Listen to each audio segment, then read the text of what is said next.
Bonsoir. Alors, vous venez de lancer votre mouvement politique Sénégal Binu Biok, en français le Sénégal que nous partageons. On y reviendra, mais d'abord le Premier ministre Ousmane Sonko qui critique ouvertement le président Diomaye Faye. Qu'est-ce que ça vous évoque?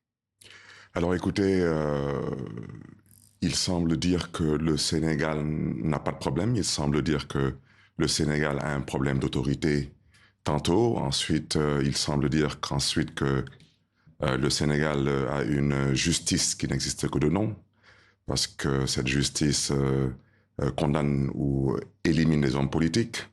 Plus tôt, ensuite, il avait semblé dire que le Sénégal avait une société civile composée, excusez-moi l'expression, de fumier. Et puis après, ensuite, il semble aussi dire que le Sénégal a un problème, c'est qu'on doit lui laisser à lui le soin de gouverner. Mais il avait oublié qu'il n'était pas élu. Donc, vous n'êtes pas Alors, d'accord avec lui? non, en fait, le Sénégal a un problème, un sérieux problème, pour ne pas dire un double problème. Le premier problème du Sénégal, c'est d'abord ce Premier ministre.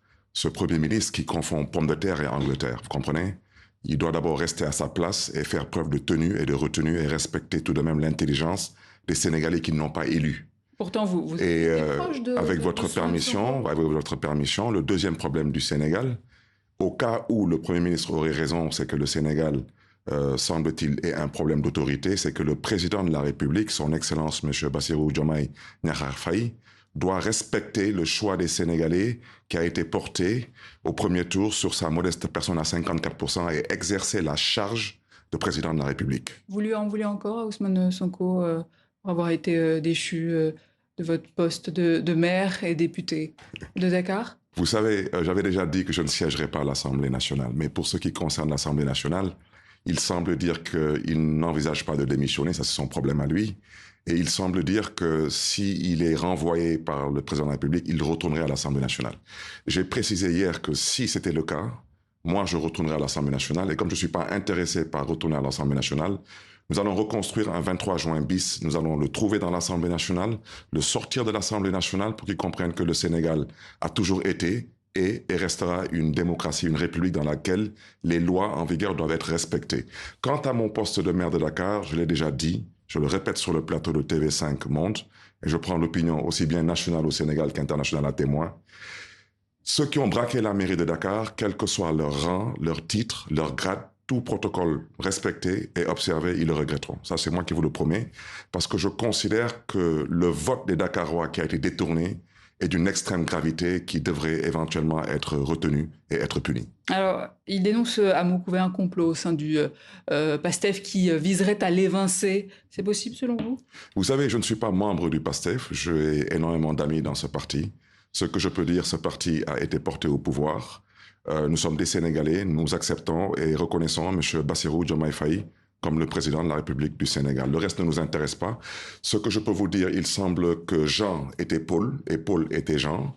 Donc à eux de régler leurs problèmes. Mais une chose est claire, nous n'accepterons pas en tant que Sénégalais que la démocratie sénégalaise soit remise en cause. Et je souhaiterais dire que dès mon retour, les choses sérieuses commenceront parce que je suis initiateur de la dernière coalition qui les a portés au pouvoir. Et ils en savent quelque chose. Et ma responsabilité aujourd'hui, c'est d'essayer d'aller parler avec tous les acteurs de la société civile, les hommes politiques, les jeunes engagés, tous les Sénégalais épris de paix, de justice et de démocratie pour qu'on puisse constituer un front et faire face. Parce qu'aujourd'hui, nous devons libérer tous les otages politiques de ce régime. Nous devons protéger la justice sénégalaise pour qu'elle arrête à travers certains magistrats de se comporter comme des préfets Parce politico-judiciaires. qu'aujourd'hui, il y a aussi le Mais parce célèbre qu'aujourd'hui, on chroniqueur a mis sous mandat de dépôt Badara M. Gadiaga qui a Badara été arrêté. Gadiaga, Tout à et fait. bien avant lui, c'était M. Hassan Diouf, M. Abdounger, M. Bachir Fofana, M. Ladjop, M. Moustapha Diakhaté. Je peux continuer à en citer tellement ils sont D'où la nombreux. création de votre Il mouvement faut Sénégal Binu aujourd'hui Bok. que les Sénégalais et les Sénégalaises retrouvent encore une fois de plus leur dignité, parce que c'est cette dignité qu'on est en train de bafouer aujourd'hui. D'où Et votre c'est mouvement. cette dignité qu'on est en train de vouloir humilier et nous ne l'accepterons pas parce que nous nous connaissons assez bien au Sénégal. Alors, quant à mon mouvement Sénégal Binu Bok en Wolof, en français traduit, ce serait le Sénégal en partage. Donc, nous l'avons mis en place pour pouvoir restaurer l'espoir, pouvoir aujourd'hui avoir en partage la même vision, la même ambition, la même volonté de construire le Sénégal et surtout redonner, comme j'ai déjà dit tantôt, espoir à cette jeunesse, parce que cette jeunesse n'est pas l'avenir du Sénégal, elle est le présent du Sénégal. Plus de 50% de cette population a moins de 19 ans. Et 2029 en ligne de mire? A moins de 35 ans. 2029 en ligne de mire, Barthélémy Diaz? 2029, je l'ai dit, je le répète, si le bon Dieu me prête longue vie et santé, je compte briguer la magistrature suprême. Alors vous qui étiez aussi un proche de l'ancien maire de Dakar, Khalifa Sall, la création de ce mouvement, c'est aussi un signe de rupture avec lui? Non, pas du tout. Au contraire, Khalifa Sall reste un ami, un camarade. Et je compte aussi aller le rencontrer pour la mise en place de cette plateforme parce que Khalifa Sall est un acteur politique qui a toujours joué un rôle important et je reste convaincu qu'il peut continuer à apporter sa contribution pour l'émancipation de la démocratie sénégalaise. À vous qui soutenez le président Bassirou Diomaye Faye tout à l'heure, peut-être un mot sur sa visite à la Maison-Blanche et sa rencontre avec le président Trump, sa proposition de construction d'un terrain de golf au Sénégal, mais aussi son soutien pour le prix Nobel de paix pour Donald Trump. Qu'est-ce que ça vous évoque? Bon, je pense seulement qu'il devait ce jour être de très bonne humeur à la Maison-Blanche, mais bon, il sait très bien que nous ne sommes pas un pays de golfeurs. Il vient d'une ville qui s'appelle Ndiaganiao. Il sait très bien que nous ne sommes pas un pays de golfeurs. Nous avons d'autres problématiques au Sénégal à régler, des problématiques de santé, d'éducation, de développement durable. Aujourd'hui, surtout des problématiques de bonne gouvernance, nous en avons besoin, de liberté d'expression.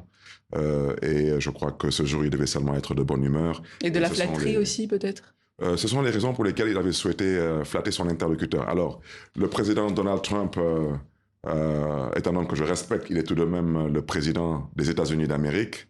Mais alors, le président Donald Trump, pour le prix Nobel de la paix, je pense qu'il faut aller poser cette question peut-être éventuellement aux Palestiniens ou bien aux Iraniens. Barthélémy Diaz, merci. Je vous rappelle merci que à vous êtes vous. président du mouvement politique